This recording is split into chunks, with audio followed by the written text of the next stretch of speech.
Hey everyone, welcome back to another gaming news recap. This week we got a sneak peek at some Lord of the Rings Gollum gameplay, and it does not look good. Skull and Bones, on the other hand, showed off the final version of their pirate ship combat vision, and it looks kind of better than I expected. Also, Bungie reveals that they've got another 20 years of Destiny planned. Heroes of the Storm calls it quits for good. We got some release dates, some delays, along with the usual PSAs and recent game releases. Before we jump into this week's stories though, let's get a quick word from today's sponsor. Today's video is sponsored by HelloFresh.com, the service that brings you ready-to-cook meals in a variety of styles and offerings. You can choose from 55 plus options every week, all of which feature pre-portioned, high-quality ingredients to be delivered fresh to your door. Their most recent menu release includes many Mediterranean options with things like fresh fruits and veggies, nuts, olive oils, and whole grains. They also offer some customization options, so if you want to say swap out one protein or side for another, or upgrade your meal, adding things to it, you can. And whatever you pick, it will all come pre-portioned with step-by-step directions, taking the guesswork and the stress out of cooking, which has always been my favorite part about HelloFresh, not having to think about it and just having a meal to cook. So if you want to maybe try out some new recipes and cut out your trip to the grocery store, HelloFresh might be worth checking out. To learn more, use my link below or go to HelloFresh.com and use code POGFORCEJuly16 for up to 16 free meals and 3 surprise gifts across 7 HelloFresh boxes, plus free shipping. Once you click my description, we'll live update to count up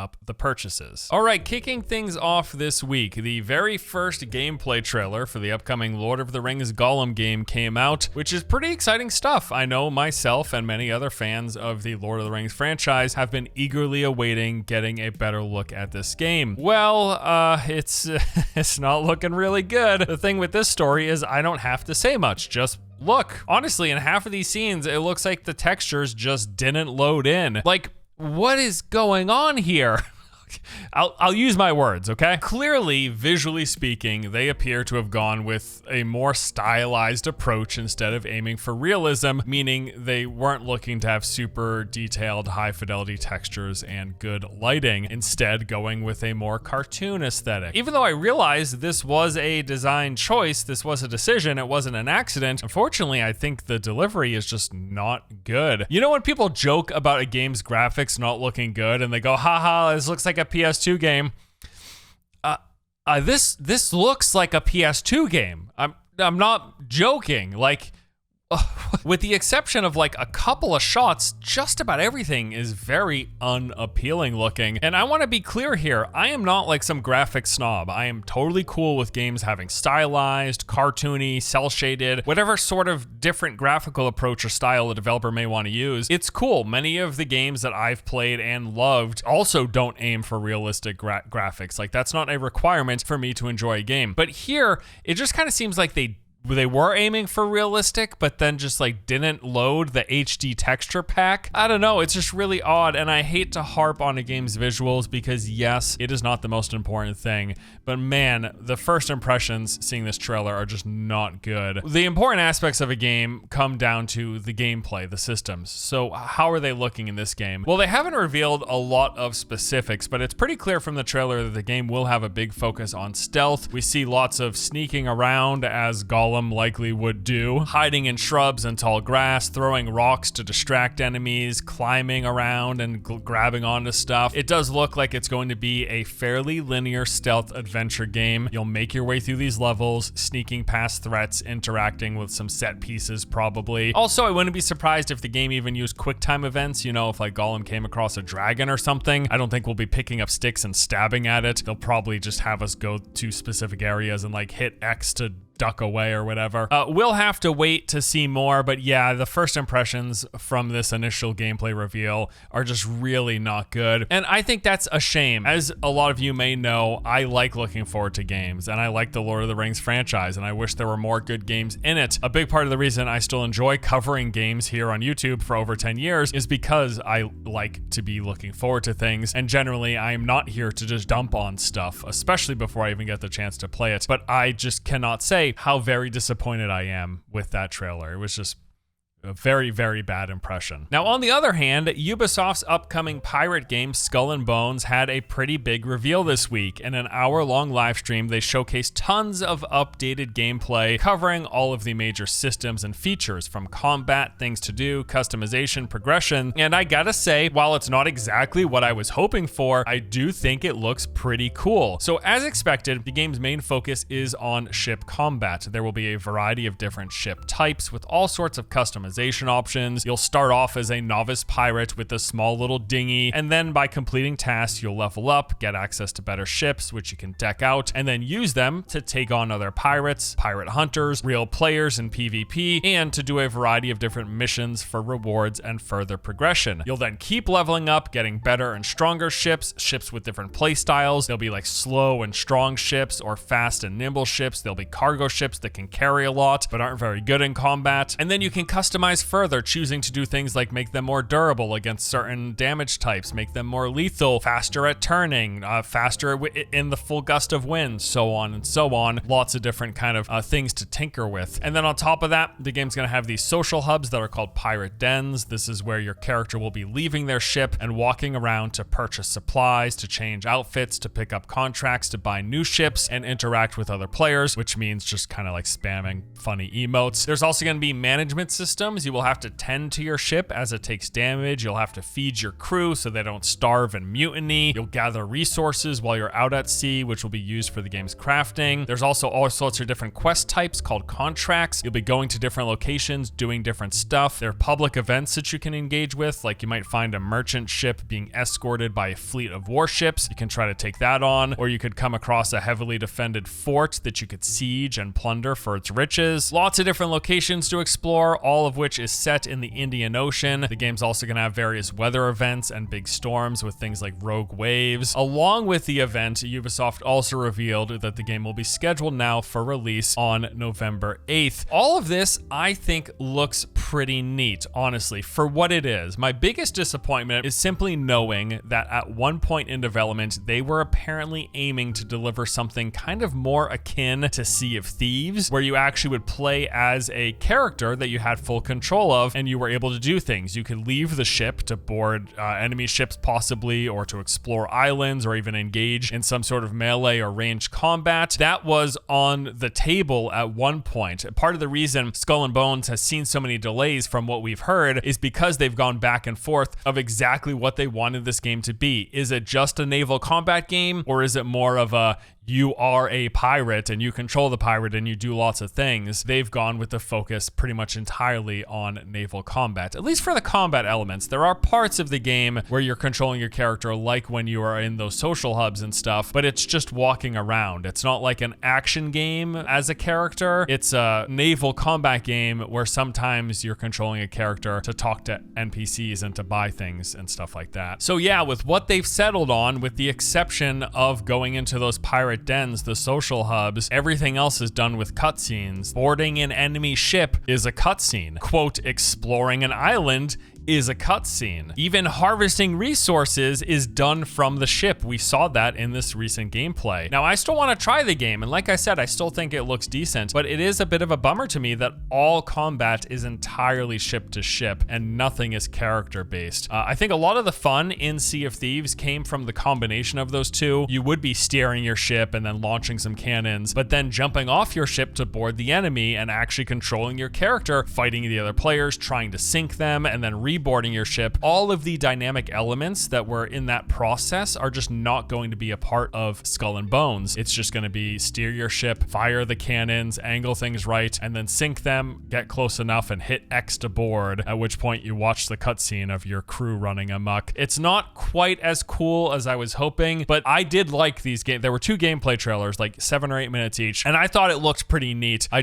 guess in my head was envisioning something a little bit closer to Sea of Thieves, honestly, I guess. But but I want to check this out, and it's cool that we now finally have a release date. So I'm looking forward to seeing more. I got some good news for you Destiny fans out there. It looks like Bungie has every intention of supporting the franchise for decades to come. And yes, that was plural, as in 20 plus years of Destiny are still in the pipeline. This information comes from a recent job listing posted by Bungie looking for a narrative director to oversee the Destiny universe's storytelling. Of the position, they said, with an MMO game in market since 2014 and new projects underway, Bungie is looking for a narrative director who can both incept and upgrade a cohesive vision for stories and characters that help expand our universe. They then say, in this role, you will align narrative leadership around the future vision of the Destiny universe, firmly planting stakes in the ground for fans to enjoy for decades to come. Now, whether or not this actually means like a Destiny 3 is in our near future, that is yet to be determined. Probably not. Personally, I would love if they say took content from the original Destiny plus the content in Destiny 2 and put it all on a brand new engine, making one massive cohesive universe that they can continue to expand on, rather than the sunsetting and cycling of content that is the current case running on their current engine, and then just call it Destiny. No more numbers, no 2 or 3, just this is Destiny, here's all of Destiny.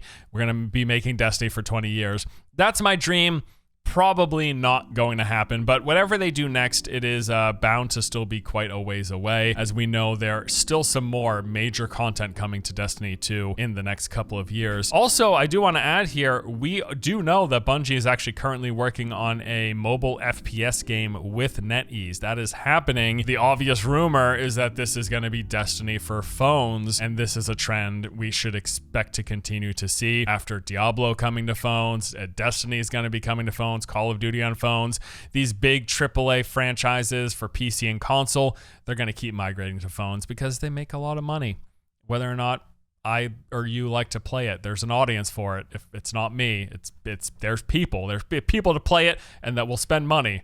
As we know, lots of money, so that's gonna keep happening. As of today, Blizzard has announced the Heroes of the Storm will be officially entering maintenance mode. Now, you may be saying to yourself right now, I thought this already happened. And yeah, kind of. Basically, a while back, they did announce that they would be scaling back development on the game, but now they've just outright said to not expect anything new ever again. On this announcement, they said, moving forward, we will support Heroes in a manner similar to our other long-standing games, StarCraft and StarCraft 2. In the future, we'll continue seasonal roles and hero rotations, and while the in-game shop will remain optional, there are no plans for new for-purchase content to be added. Future patches will primarily focus on client sustainability and bug fixing, with balance updates coming as needed. Then they went on to thank the community for all of their support over the years and said they would be giving everyone a free in-game lizard mount, end scene, and curtains. It's a bit of a bummer to see a game that I once played and loved for quite some time just come to an end like this. For now, Blizzard at least is still keeping the game running, which is good. As we've seen in recent years, that is not always a guarantee for these online-only games with dwindling player bases. I don't have exact numbers as to what the Heroes player base is, but we have to assume if it was strong enough and engaged enough and making purchases enough, Blizzard would keep on supporting it. But it's not. There is a graph somewhere, and the line dipped below a parallel in which the point they said, it's not worth any further major investment from our team. So long to Heroes of the Storm. I had a good couple of years of fun with you. The game I thought was an interesting twist on MOBA that I enjoyed more. I think maybe because it felt less serious and had less of a steep learning curve, at least up front, compared to something like Dota and League, which I've played those games and I like those games, but Heroes clicked with me a little bit more as the casual Blizzard fanboy that I have been for most of my life. Not so much anymore, though. I wouldn't quite categorize myself. I'm so curious. I'm Blizzard curious, but I'm not Blizzard fanatic, really.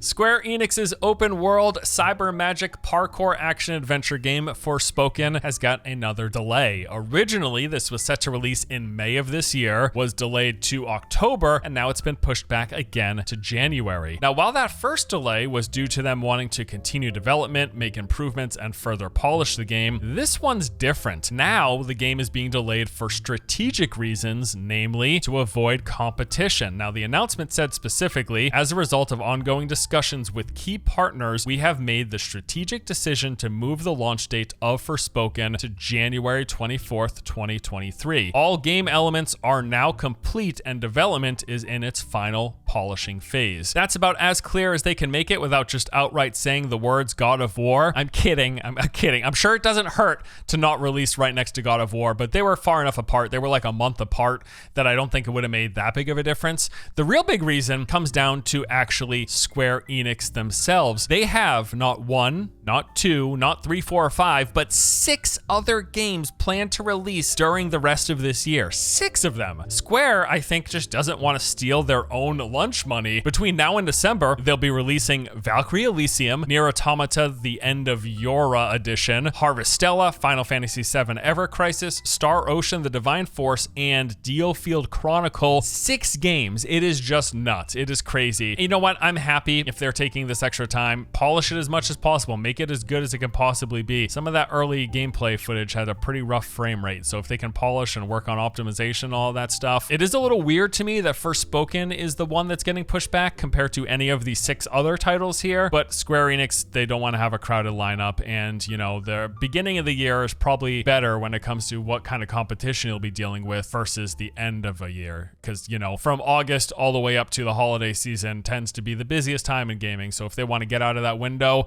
give themselves a little more breathing room, it makes sense, right? Okay, got a couple of quick PSAs. Speaking of Forspoken and its relevancy to God of War Ragnarok has a release date. It's happening, coming to the PS4 and PS5 on November 9th of this year. With this announcement, they released a 30-second teaser trailer. Pretty cool. We got to see big old good boy Fenrir. I don't know, with not a lot of new games coming out right now, especially this month, it might finally be the time for me to jump in and check out that PC port of God of War. I know Ragnarok won't be coming to PC for probably a year or so, but I can wait. There's enough games to play as it is. Summer Games Done Quick ended a few days ago. In their event, they raised $3 million.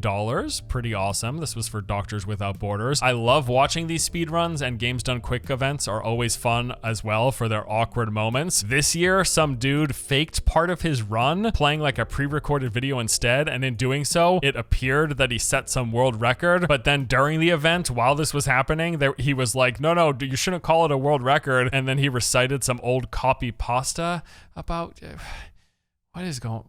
Speedrun community is fun to watch, but it's a little weird. As for new game announcements, there's actually a few. There's Terminator Survival Project. This is an open world Terminator survival game. That sounds horrifying, like scary. Lolipop Chainsaw is also going to be getting a remake, which is pretty cool. That's that zombie fighting game where you play as a cheerleader with a big chainsaw that's all blinged out. Gangs of Sherwood is a new co-op PvE action combat Robin Hood game. And then ParadiZe Project is an isometric open world zombie survival game. And as far as recent releases, just released was Gwent Rogue Mage, a single-player expansion for the Gwent Witcher card game, which combines elements of roguelike with deck building and strategy into the Gwent formula. Early reviews appear to be mixed. Also, we saw Arcadegeddon, the arcadey third-person co-op multiplayer shooter that has like a bunch of mini games and roguelike challenge runs, and also Madison, the first-person psychological horror game. And with that, we will wrap up this week's news recap. As always, thank you all so much for watching. Hope you enjoy the show,